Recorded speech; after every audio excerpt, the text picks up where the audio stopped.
आप देख रहे हैं अमेज नाउ। नारी तुम्हारी महिमा अनंत है, तुम्हारे गुणों की गाथा अनंत है।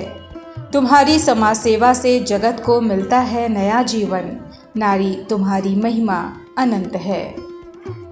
तकरीबन 7 दशकों तक भारतीय संगीत, नृत्य और खासतौर से कथक नृत्य को समर्पित ऐसी विदुषी महिला प्रोफेसर डॉक्टर कुमकुम धर की विषय विशेषज्ञता और मर्म को समझ पाने वाली उत्तर प्रदेश योगी सरकार के संस्कृति मंत्रालय ने आपको बिरजू महाराज कथक संस्थान के अध्यक्ष पद की जिम्मेदारी सौंपकर अपनी कृतज्ञता समर्पित की है,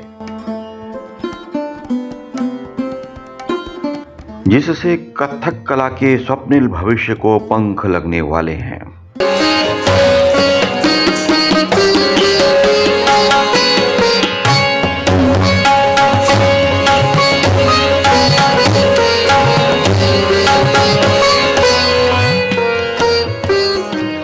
निसंदेह अब कहा जा सकता है कि आजकल के विदेशी पाश्चात्य कान फाड़ू और तीव्र गति वाले संगीतमयी दुनिया के बीच कथक कला अब अपने सुनहरे राजपथ पर दौड़ेगी।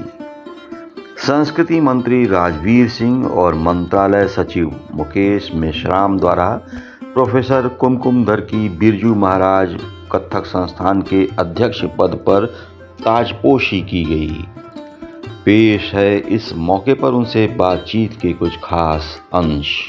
विद्यार्थी रही हूँ, कलाकार रही हूँ, गुरु रही हूँ। भातखंडे विश्वविद्यालय में मैं कथक की प्रोफेसर रही, कई साल संघ का अध्यक्ष रही और फिर कुलपति भी रही। तो मैंने पूरा जीवन एक तरह से कथक की मतलब अपने जो समाज है उसमें लोगों को कथक की शिक्षा दी जा सके, उसका प्रचार हो, प्रसार हो, लोग एक अच्छी सुंदर शास्त्रीय नृत्य विधा सीख सकें, इस क्षेत्र में काम किया है, शुरू से ही किया है। और अब जब मुझे बिरजू महाराज कथक संस्थान का अध्यक्ष बनाया जा रहा है, तब भी मेरी प्राथमिकताएं यही रहेंगी कि ज़्यादा से ज़्यादा बच्चे जो हैं वो इस नृत्य विधा को सीखें, अच्छे कार्यक्रम प्रस्तुत किए जाएं, केवल यहाँ के कलाकार नहीं बल्कि बाहर के कलाकारों को भी लेके, जो कि यह संस्था परंपरा से करती रही है हमेशा, ताकि बाहर की जो कलाकार हैं उनकी कला को यहाँ के विद्यार्थी, शिक्षार्थी, कलाकार देख सकें और उनसे सीख सकें। जैसा कि आजकल का जो समय है ऑनलाइन का समय है, और बहुत सारे ऐसे भी आपके बच्चे हैं, जिज्ञासु हैं, जो चाहते हैं सीखना पर वो शहर में नहीं है, तो क्या उनके लिए भी कोई कोर्स अवेलेबल है ऑनलाइन? अभी तो नहीं है।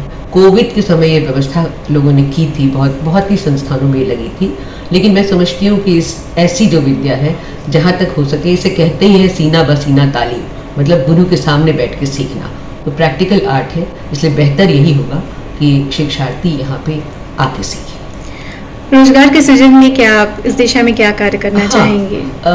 देखिए, सबसे बड़ी बात तो है कि जो भी संगीत के क्षेत्र में आता है वो ये चाहता है कि वो एक परफॉर्मर बने, हमेशा यही चाहता है जो लोग, लेकिन सब परफॉर्मर बन नहीं पाते। उसमें बहुत सारी चीज़ें चाहिए होती हैं, मतलब एक ईश्वर प्रदत्त प्रतिभा तो चाहिए, उसके अलावा बहुत सारी लगन चाहिए होती है, अवसर चाहिए होता है, आपको उस तरह का सपोर्ट करने वाले पेरेंट्स, अभिभावक चाहिए होते हैं। तो सब तो कलाकार नहीं बन पाते, लेकिन जो कलाकार नहीं भी बनते हैं उनके लिए और बहुत तरह के अवसर अब सृजित होने लगे हैं।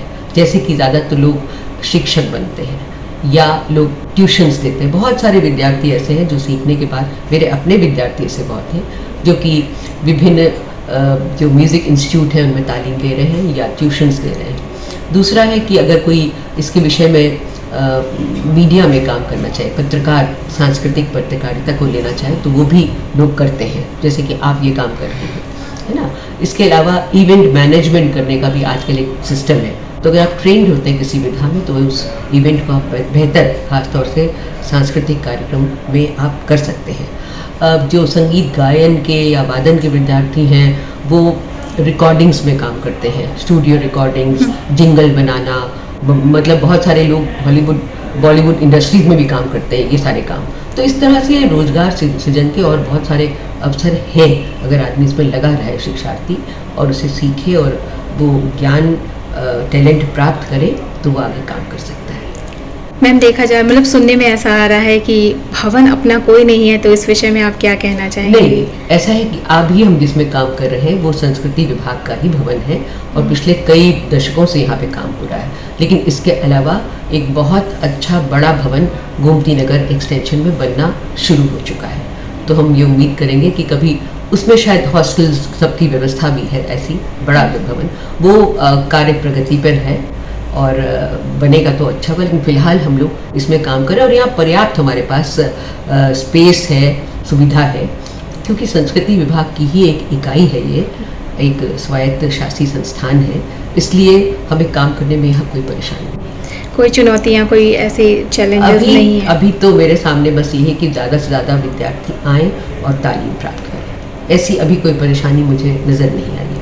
तो उस दिशा में क्या कदम उठाया जा रहा है कि ज़्यादा से ज़्यादा उसके विज्ञापन हो चुके हैं, एडमिशन प्रवेश प्रक्रिया शुरू हो चुकी है, लोग आ रहे हैं, सीखने के लिए तैयार हैं।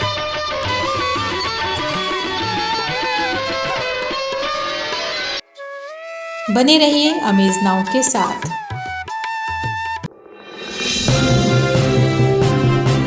आप देख रहे हैं अमेज